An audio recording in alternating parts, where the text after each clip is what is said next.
Good morning, everyone. I'm First Alert meteorologist Alex Cordero. Temperatures are in the mid to upper 30s across the board, aside from 40s in Mariana and Apalachicola.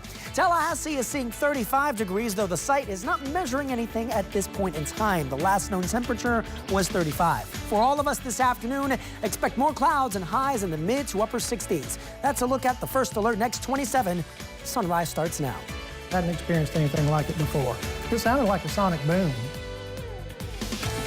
Now at 6, a large explosion rocks Valdosta, while neighbors now say the town smells like pecans. Mitchell County authorities make an arrest in a fire intentionally set inside the Mount Zion Baptist Church. This morning we hear from church leaders. And a recent study is helping Florida lawmakers come up with a decision on prison reform. I'm Jada Williams, live in Tallahassee, coming up on what that study found out about overcrowding in Florida prisons. Live from the WTXL studios, this is ABC 27 Sunrise. A press conference scheduled today at the state capitol aims to offer much-needed recommendations on how to improve Florida's crowded prisons. Our Jada Williams is live in Tallahassee with more information on how those findings from a recent study could be impacting us. And Jada, what are researchers noticing? Christine Malcolm, researchers noticed that when these findings, less people are being incarcerated in Florida prisons, but those who are in the prisons are staying there for a mighty long time. And that still leads to overcrowding in these prisons. Florida State Senate enlisted the Criminal Justice Institute to look at our prison system in comparison to other states that make suggestions to make our jails and prisons better. I spoke to Kim Lawrence, the mother of a young woman currently facing 10 years in prison with another additional 10 years of parole for a crime she committed as a teen. Lawrence says reform should be made to reduce these harsh sentences. It's almost like she's been just stolen, like she's in a black hole somewhere. So it's mind-boggling to me that for the next 20 years, no one was injured. Yes, it was a bad crime. Sure, she deserves time. But I just really don't think she deserves that much time. Lawrence mentioned that because of her daughter's age, she only qualified for the GED program, which she has already completed. Therefore, she's in prison, but Lawrence says that her daughter isn't seeing any type of rehabilitation because of the lack of programs for her. Live in Tallahassee, Jada Williams, WTXL, ABC 27. After clashing on Twitter, Florida's Republican House Speaker Richard Corcoran and Tallahassee Mayor Andrew Gillum are now going to debate each other face-to-face. Mayor Gillum and Speaker Corcoran are at odds over immigration policies. The Florida House passed a bill that would crack down on so-called sanctuary cities that do not cooperate with federal immigration authorities. Corcoran sent a letter to the Department of Homeland Security asking them to investigate Gillum for the Tallahassee's policies. Gillum has criticized Corcoran, prompting the legislators to say he would debate him anywhere, anytime. Gillum accepted the offer on Wednesday. Right now, Gillum is running for governor. Word is Corcoran is also expected to jump in the race. The cleanup continues now at 6:03 after a silo exploded yesterday in Valdosta. Take a look at the video of the active scene. It's right there at the South Georgia Pecan Company. That's at the intersection of Lee Street and Wooding Lane. Valdosta fire crews responded just after 1 yesterday afternoon and say despite the explosion, no actual flames came from the silo. Officials are still investigating what went wrong, but we do know there were no injuries reported. That boom heard several blocks away, with businesses right there in downtown Valdosta reporting broken windows, even fallen ceiling tiles. One witness tells us the blast was so strong, it nearly knocked people right off their feet. The construction workers, everybody coming out of the buildings, because especially the construction workers, I heard one of them actually was almost fell from working inside the building. They actually had to come out of that building until it was safe to go back in. So, But everybody's safe. But everybody's safe, thank God. That's the main thing. Valdosta firefighters are still assessing just how much damage the explosion may have left behind. The car was shot. Very lucky to be alive. Very, very fortunate. It's been 1 week since an armed robbery suspect shot a Cairo, Georgia gas station clerk. Authorities say they need the public's help in finding this man who is armed and dangerous. Here's a terrifying moment up close in this surveillance video. You can see the man aim the gun at the clerk and fire 2 shots. This happened at the Hud's convenience store last Thursday. The Thomasville Business Action Council with GBI agents announcing this week a reward of $20,000 to catch this man. They don't want the violence to spread into neighboring communities. 6:05. 3 Thomasville teens are facing charges this morning after an off-duty officer caught them trying to break into a car at the YMCA. This was Tuesday evening at the Milton YMCA there in Thomasville. The officer says as he approached the teens, they walked off toward a business next door, but investigators reviewed surveillance video. They say it showed the whole crime. 2 of the teens are behind bars this morning at the Thomasville County Jail. The 3rd teen, we've learned, is a 16-year-old. He was released to his mother. Investigators with the Mitchell County Sheriff's Office make an arrest in an arson investigation. Investigator Robert Rumble says someone intentionally set a fire inside the Mount Zion Baptist Church on Pine Cliff Road early Tuesday morning. He says they do have a person in custody, but officials are not releasing that person's name or saying what charges have been filed. Church leaders, of course, upset to hear what happened. Pastor Clay Cloud of Hopeful Baptist Church says right now a network of churches are coming together to help any way they can in this investigation. It's one of those that it does make you think twice when something hits close to home. It does make you think twice about what have you got around you here in the area. Church leaders say they are looking into beefing up security. 5 people are still on the run this morning after a large drug roundup yesterday in Franklin County. Deputies there launched that drug roundup yesterday morning to capture 18 suspects. 13 of them were arrested yesterday, many of them for meth. Right now, 5 of them are still on the run. Here they are: Brandy Stolsky, Howard Lee Neighbors, Justin McCaplin, Stacy Francois, and Wesley Ellerson. More details now about those 5 and the crimes they're accused of committing at WTXL.TV. A new FSU student organization addresses pressing issues in the world of sports. The Foundation for Diversity and Inclusion in Sport held a discussion last night. They stressed diversity and inclusion are important but separate ideas. The group says diversity is the theory of everyone being involved, and inclusion is the actions taken, an issue they're working to improve on at FSU. A lot of students that it's clear from the attendance that diversity and inclusion is an important topic and one of passion for our FSU students. So I was really pleased with the number of students that came out, and I'm excited to watch and see it grow from here. Organizers of the Sports Talk series recently received a $1,000 grant from FSU's President Council on Diversity and Inclusion.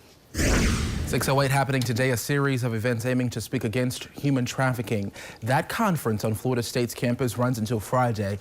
The goal here is to address the human trafficking crisis in the country and explore promising practices to combat it, all while ensuring the best care for victims. It all kicks off this morning at 9. All right, pretty cool start to this Thursday. Oh, yeah, it is. Chilly. Temperatures in the 30s. Later on this afternoon, though, or even into the morning, as a matter of fact. The warm-up will be quick. We'll have 50s by around 11 o'clock, with more clouds expected to roll in due to a warmer wind from the southeast that'll add more moisture to the picture as well as warmth. Tallahassee still, I think, at around 35 degrees, 37 in Moultrie and Thomasville, 38 over in Taylor County. And across the southeast, yeah, there's some clouds around, especially across Alabama, Mississippi, Georgia, and Tennessee. This is all ahead of a weak cold front that is expected to bring rain on Friday, but not today. Just expect an increase of clouds, and you'll have more of those as we progress through this Thursday school day, with temperatures by 2 o'clock in the upper 60s. Another update on your First Alert forecast in just minutes. Now, First Alert traffic.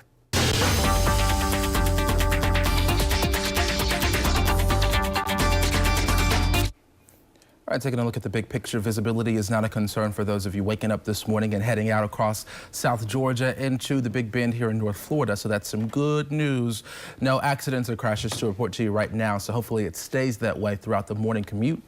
Now, taking a closer look into South Georgia, Yeah, look at that. I apologize. That's some fog there in the area. Just popped up within the last 30 minutes or so. It wasn't there at about 5:30. So keep that in mind as you wake up this morning. That could be the reason for that congestion as you make your way down 319 into the heart of the city there. Also, you see that red along 19. Keep that in mind too. The good news, if you're not waking up in Thomasville, things are clear for you here in Valdosta, and certainly a similar situation in terms of no visibility concerns in the capital city as well. We will track that fog for you, bring you any new updates within the next 30 minutes. Well, a local program treating opioid addiction could be in jeopardy if Florida lawmakers approve cuts to funding. In December, we told you about this joint effort by the Leon County Sheriff's Office and Disc Village. WTXL ABC 27 Stephen Giulimal explains how the program has taken off since then. Every day, 16 Floridians die from what's been called an opioid epidemic. The Leon County Sheriff's Office and Disc Village teamed up last November to create a treatment program to fight it. This would be a good thing for our area before this really becomes a big problem to go ahead and address it at the ground level. The program uses the drug Vivitrol to help inmates recover from addiction once they're released. We have a total of 8 referrals now. We're getting new referrals every day and going out and seeing them at the jail. But the future of the program is in the air, with lawmakers considering cuts to opioid treatment funding. The House proposing $7 million in cuts for the next budget. Those funds would be impacted. If these cuts do come through, it would basically cripple our jail program. According to the Florida Behavioral Health Association, the number of opioid-related deaths in Florida jumped 35% from 2015 to 2016. The group says it's pushing lawmakers to come up with more ways to get help. Funding treatment, building bridges between emergency departments and community treatment agencies to try to move people that are overdosing into a treatment experience. It seems like it's an annual battle that we kind of have to make a case that what we do is important and what we do is valued and what we do helps people and actually saves people's lives. Stephen G. Winmall, WTXL, ABC 27. Coming up for you this morning, just look at this scary scene south of Charlottesville, Virginia, when a train smashed into a truck, killing one person. Details on injuries, and the Florida and Georgia lawmakers we've confirmed were on board. Hey there, it's 6:15. Dozens of lawmakers on board a chartered Amtrak train when it slammed into a trash truck yesterday are reportedly doing fine this morning. Just take a look at the scene. You see people being wheeled away from the scene. It's just outside of Charlottesville, Virginia. The GOP lawmakers, including House Speaker Paul Ryan, were on their way to an annual GOP retreat in Greenbrier, West Virginia. At least one person in this truck was killed, others seriously hurt. 7 Georgia Congress members on board the train were not hurt. I was sitting down, so it didn't injure me as much, but the people that were standing up were thrown down. Minnesota Congressman Jason Lewis was sent to the hospital with a concussion. Florida Congressman Neil Dunn told ABC News he and other lawmakers from the, quote, Dr. Caucus also gave help as needed.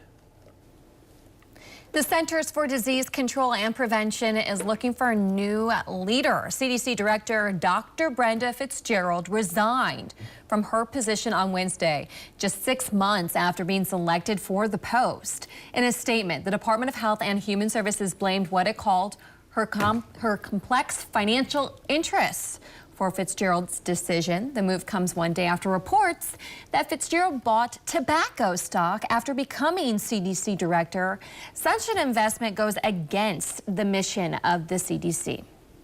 6:17, the disgraced sports doctor at the center of a sexual abuse scandal that rocked USA Gymnastics was back in court yesterday facing another prison sentence. Dr. Larry Nassar is now facing sentencing for sex crimes when he was working at an elite gymnastics club in Michigan. More than 50 new victims are now confronting the sports doctor.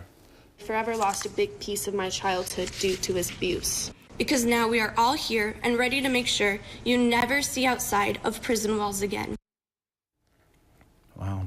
Just last week, Nassar was sentenced to up to 175 years in prison for sexually assaulting more than 150 women while working as a sports doctor for USA Gymnastics and Michigan State University.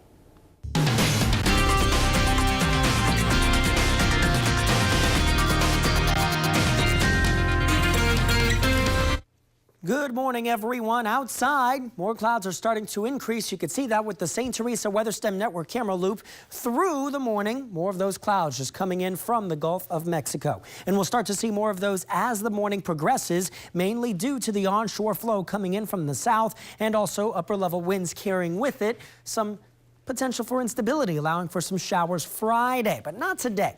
Temperatures right now are in the 30s. Tallahassee site back up. It's 34 degrees as of around 6:15. 37 in Thomasville, 37 in Moultrie, upper 30s in Bainbridge, lower 40s in Marianna. For the next 12 hours after 7 o'clock, notice more of those clouds expected to increase. Temperatures reaching the upper 60s for highs. Will close in on 70, though I don't think many spots will reach that number today, especially with the increase of clouds that will eventually start to block the heating from the sun, even with the very warm winds coming in from the south. Right now, we're starting to see more of a partly cloudy setup across the region this morning. In the deep south, very cloudy ahead of the cold fronts that will allow for a few showers to move in. There's that cold front. As we move into Friday morning, the front passes, a few showers are possible. High pressure quickly regains control, allowing for a sunny finish to what will likely be a cloudy and partly rainy day tomorrow. We will have sun to finish off the work week. For today, like I mentioned earlier, an increase of clouds overall with the front looming in the distance out west. The Appalachia Baycast has winds south to southwest 5 to 10 knots. Seas generally around 1 foot today with a partly cloudy setup. For the Big Bend Beach cast, temperatures in the upper 60s. UV index moderate, water temperatures in the mid 50s. And here is your 7-day outlook. Upper 60s today, lower to mid 60s pretty much for the rest of the 7-day period, with Sunday being the focal point for widespread rain. New details in the high-stakes battle over the release of a secret Republican memo that criticizes the FBI and the Justice Department over the Russian investigation. The showdown is pitting President Donald Trump against the FBI, which is raising grave doubts about making the memo public. Here's the latest details in today's GMA First Look.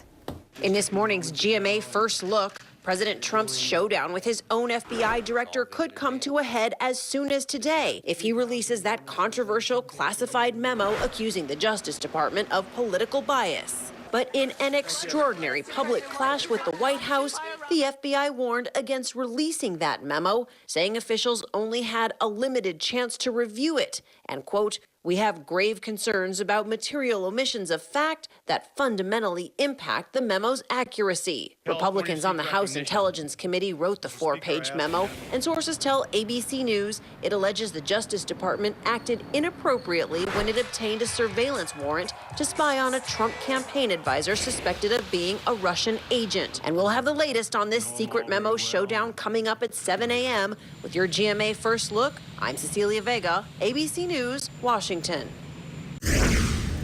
Retail giant Sears announcing Wednesday it's laying off 220 people from its corporate offices. Effective immediately, most of these employees worked at Sears headquarters in Illinois. The company has been struggling with slumping sales. Sears has issued a notice to the Illinois government that more layoffs may be on the way as well. The company also says expects to cut about 150 more employees at Hoffman Estates starting in April.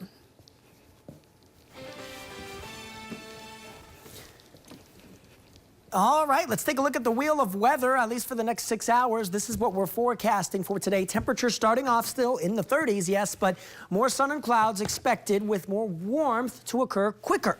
We'll likely have numbers in the mid to upper 50s before we reach noon, with highs today well in the 60s. Another update on your first alert forecast coming up in just minutes. Coming up, this Bainbridge woman facing aggravated assault charges this morning. The series of events that unfolded. Plus, new plans to expand a substation in Tallahassee are having some residents upset this morning. We'll explain why they feel such a way in about 3 minutes. Good morning, everyone. I'm First Alert meteorologist Alex Cordero. 30s and 40s on the map. Some spots warming, other spots cooling. Regardless, we're all chilly. 34 in Tallahassee, 41 in Bainbridge and Marianna, 37 still along 319 in South Georgia. First Alert next 27 has 60s later on today. Notice the winds out of the southwest. That'll get us warmer and add some moisture to the picture for rain tomorrow. Coming up on Sunrise, WTXL investigates dangerous roads and intersections in our community. Coming up, we'll show you one street that's causing a good number of accidents. Plus, Georgia State Patrol on the hunt this morning, but not for a criminal. Details on how you could benefit from their latest search next at 6:30. And today marks the beginning of Black History Month. I'm Jada Williams, live at the Tallahassee Senior Center. Stick around to find out how they're honoring African American Floridians coming up. Live from the WTXL studios, this is ABC 27 Sunrise. It's February, and this morning we are kicking off Black History Month. Residents of the Tallahassee Senior Center are kicking off the month with a lecture series on Black American Trailblazers Hour. Jada Williams live for us now, right there at the Senior Center. And Jada, I hear you spoke with someone pretty special involved in the civil rights movement.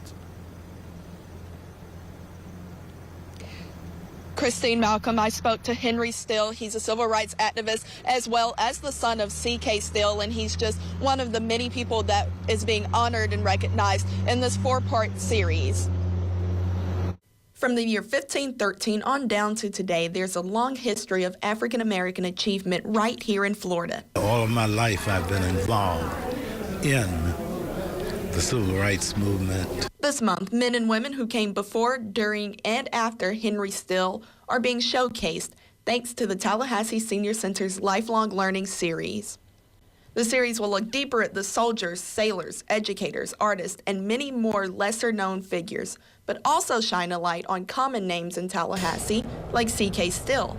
My father having been the leader of civil rights in Tallahassee for many years, the bus boycott threw him into the limelight when it comes to civil rights. Maureen Haberfeld, who organized the series, says she hopes participants walk away realizing there's so much enrichment by African Americans in our history and culture of the state that people need to know.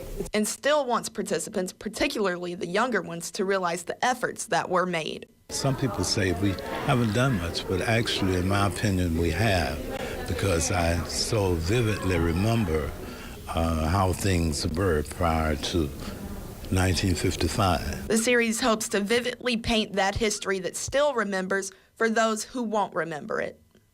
Jada Williams, WTXL, ABC 27. And Jada, I know you said that this isn't just for members of the Senior Center. I'm wondering all the good things that they're going to be able to learn from this, especially speaking with him. That's right, and actually the lecturers were also involved. There's one lady, her name escapes me right now, so I apologize. She will be lecturing in that series, but she was involved in St. Augustine and the civil rights movement, and these folks are historians, and they are very well in tune, and of course Henry Still, who works at the Senior Center, involved as well. New for you this morning, some neighbors are saying no way to plans to expand a substation in one northeast Tallahassee neighborhood. Neighbors say the plan would negatively impact their property values, disrupt the places they call home, all while bringing an unwanted project right to their backyards. More than a dozen of these people right here who live in the existing substation wore those yellow shirts with a symbol showing opposition to the plan at last night's city council meeting. The substation sits right here in the Rose Hill subdivision. That's off Ox Bottom Road. The proposal would take more than an acre of land on Spencer Road to expand the substation. We also requested this process be slowed down, that we could have clear transparency, and for this substation to impact any sort of homes in the least possible way. We'd like to continue to work together with you. We hope that you agree that that's always going to be best for our community. The City Commission unanimously voted to move this conversation to another meeting, saying they just need more time to review all available options. That includes a state-owned property southeast of the site. We'll be at that next commission meeting, bring you any new information.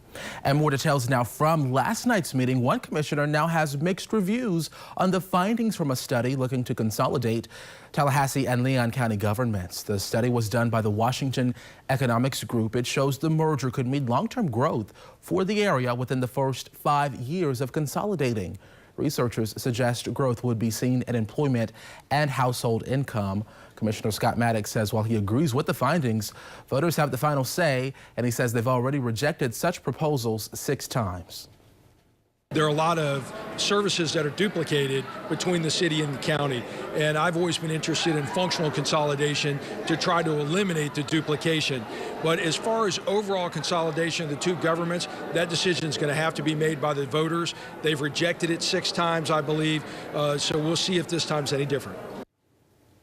One of those failed votes back in the early 90s, Maddox says there's a long way to go before a similar effort reaches a future ballot. A Bainbridge woman has been accused of trying to run over another woman following an argument. Officials with Bainbridge Public Safety say 27-year-old Jory Ware is facing 2 counts of aggravated assault and reckless driving. They say Ware and her sister went to the Sims Street apartments and got into a fight with another woman around 3 o'clock Wednesday morning. Officials say Ware then got in her vehicle and began chasing the woman, trying to run her over. Ware is accused of driving through a crowd, almost hitting pedestrians and public safety officers. During the assault, Ware hit a power pole. She was taken to the hospital to be treated for her injuries, where she's awaiting those charges. Anyone who commutes through Tallahassee knows which streets are the busiest. For me, I avoid them. And many of those busy areas tend to be near Florida State University. Students say one of those intersections is particularly dangerous. WTXL ABC 27's Jennifer Myers looks into it. Just behind the Chick-fil-A on Tennessee Street, you'll find the intersection of West Call Street and Chapel Drive, an interchange that ultimately cost student Andrew Sun his life. He was on his scooter and somebody went to go make a left turn out of Chapel. Didn't see him and pulled out, and he slammed into them.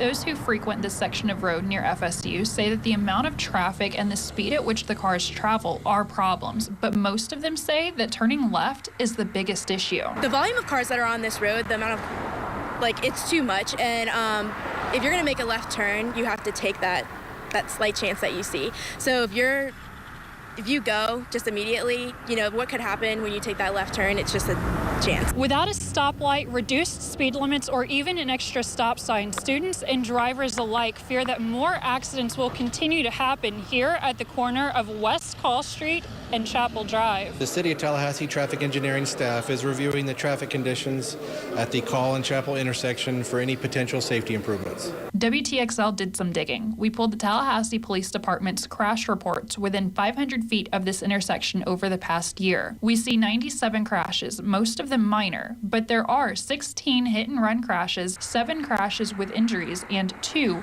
DUIs. Lindley and many others support the need for a change at this intersection, saying that it's what Andrew would have wanted. Andrew was one of those people that he had a positive impact on every person that he encountered. So my drive to kind of support this was we brought a change to this intersection. I feel like it would be a positive impact on the entire community, and that's something that he would have wanted. The FSU community coming together in hopes of preventing future accidents. In Tallahassee, Jennifer Myers, WTXL ABC 27. And we're told the city of Tallahassee is actively taking a look at what can be done to decrease the number of accidents in that particular area. WTXL will continue to follow the story and alert you to any changes. 7 at 6:39, continuing coverage now of what neighbors call a growing concern over crime in the Jackson Bluff area. Tallahassee police continue to tout their home security survey. That's to help you stay protected from break-ins. When you contact Tallahassee police, they say a crime prevention practitioner will take a look at your property, landscaping, even your locks. It's a great tool to use. I'm actually going to get one done myself in my house just to make sure that I'm up and up, even though I'm a police officer. There's always things that we can learn from the officers in the department. That survey takes about 45 minutes to complete. If you are interested, call 850-891-4251. You can get burglary prevention tips right now on our website, WTXL.tv. Here is your first alert weather.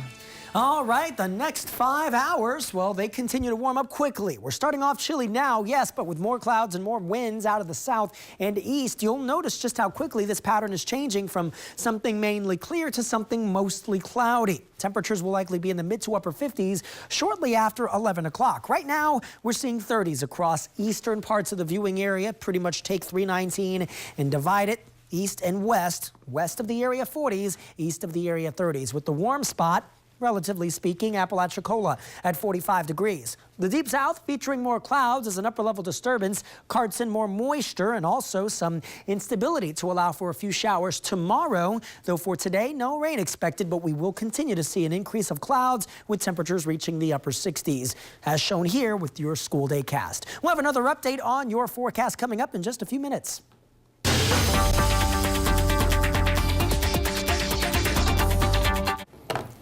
We do have something new to tell you about. It's a crash, this time in Gadsden County. We take you to Havana. This is along Dover Road at Shady Rest Road there in Havana. Dispatch time for FHP was at about 6:29 this morning. Looks like they have not made it on scene yet. So this is still a very fresh situation. Just keep that in mind as you head out of the door. Once again, a crash, Dover Road at Shady Rest Road there in Havana. The good news for you, if you use that area, there appears to be no roadblock this morning. Visibility also not a concern. That is not the situation here in Thomasville. You see fog all over the place. Just popped up within the last 45 minutes or so. Take a look at the screen, 319, showing some congestion there. But once you make it into the heart of the city, things do appear to be flowing pretty smoothly for you. And that is a look at your first alert traffic. Coming up on Sunrise, Georgia State Patrol is in need of more troopers. Now the call is out for qualified applicants. Plus, here's your look at last night's Powerball, Fantasy 5, and Florida Lotto numbers. Best of luck to you. It is 6:42. There, it is 6:45 happening today. Tallahassee Community College begins their spring 2018 scholarship fair. Current and prospective students, you are invited to learn more about scholarship opportunities offered by the college. Good news, it's all free. Starts this evening at 5:30. And get this, for the 2017-2018 school year, the TCC Foundation will award more than $550,000 in scholarships to over 600 students based on factors like merit and need.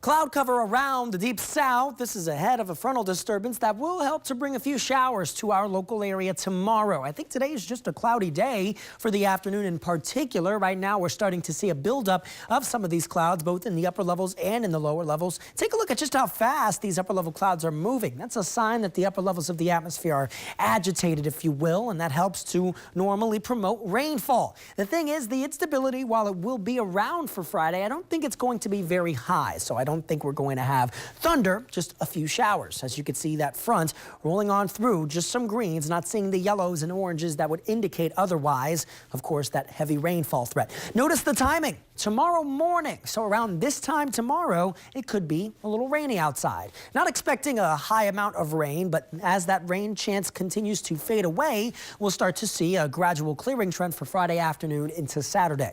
I want to stress, though, that the weekend is not going to be clear all weekend, especially on Sunday, because we're going to quickly progress with another front. And that next front on Sunday will have a good deal of moisture to work with, allowing for Sunday to be pretty much a repeat of what we saw last Sunday. Good deal of clouds and rain expected. Highs in the 60s, overnight lows after that front passes in the upper 40s heading into Monday morning. And for the full 7-day forecast, you can see we'll stay in the 60s, but this overall pattern, I mentioned this in the last hour, is progressive. You continue to see these fronts rolling on through every 2 to 3 days, so we don't really get any sort of major shift in the pattern here.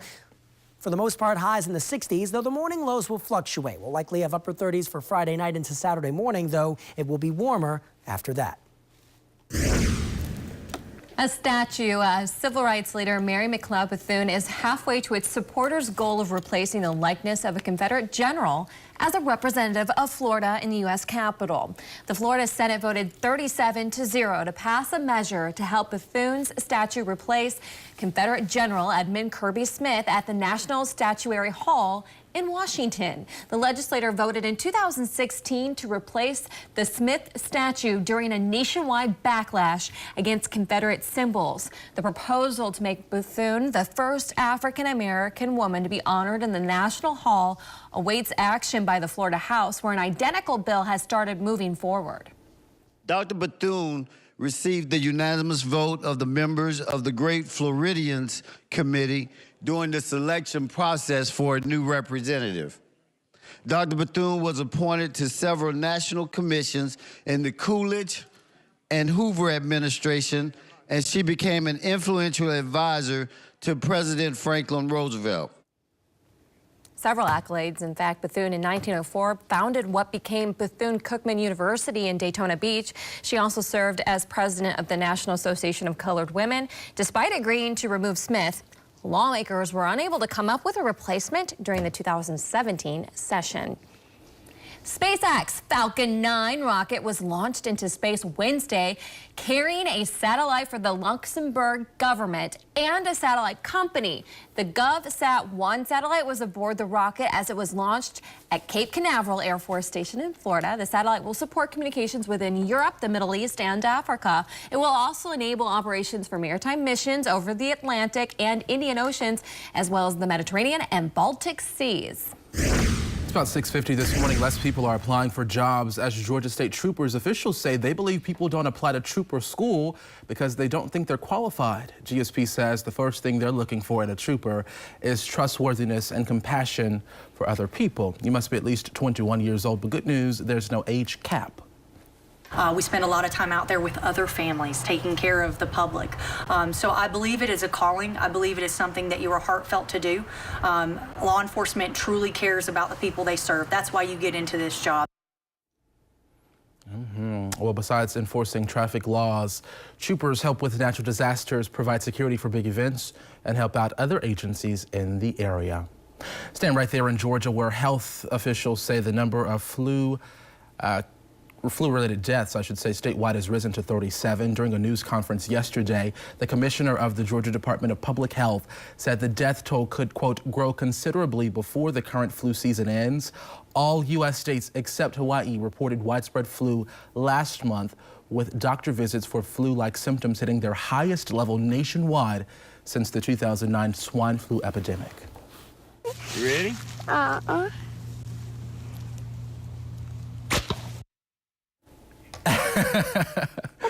Funny. Well, she agreed to it. I mean, she's fine. Yeah, pulling teeth the South Georgia way. This is 7-year-old Olivia Barksdale from Sylvester. She told her dad, Matt, that she was nervous about losing a tooth. His solution, just pull it right on out with a bow and arrow. Good news, it worked. She now has a story to go along with her tooth, and should be waking up pretty soon there for school. So hopefully there's some money under her pillow. I like her smile now. Yeah. Missing a few teeth. An explosion in Valdosta closes down streets and rattles a community. Details on how this happened. Good morning. It is 6:55. Here's what you need to know before you head out of the door. A silo explosion shook Valdosta yesterday. The Valdosta Police Department says it happened at the South Georgia Pecan Company's silos at the intersection of Lee Street and Wooding Lane. Luckily, no one was hurt. Florida's Republican House Speaker Richard Corcoran and Tallahassee Mayor Andrew Gillum now say they will debate each other following a political clash that started on Twitter. Gillum is running for Florida governor. Corcoran is expected to jump into the race later this year. A warrant for a woman in Bainbridge who's accused of trying to run over another woman after an argument. Bainbridge public safety officers say Jory Ware is wanted for 2 counts of aggravated assault and reckless driving. Plans to expand a substation in northeast Tallahassee is bringing out passionate opposition from neighbors. They claim the plan would impact their property values, disrupt the places they call home, while bringing an unwanted city project there. Here's your first alert weather. All right, the wheel of weather has returned, everyone. Temperatures expected to be in the 50s for the late morning and the early afternoon. Notice 60s, upper 60s, near 70 degrees by the later afternoon. A good deal of clouds. The rain is not expected until tomorrow. Your 7-day forecast shows even more rain expected by Sunday. Yikes. Okay. We had rain all weekend. No rain today, though. Okay, so our weekends have been rained out the last couple of weekends. Yeah, but I know we did some good for the area. Right. Well, thank you so much for hanging out with us this morning. Second Cup is next. Have a wonderful day. We'll see you back here same time tomorrow.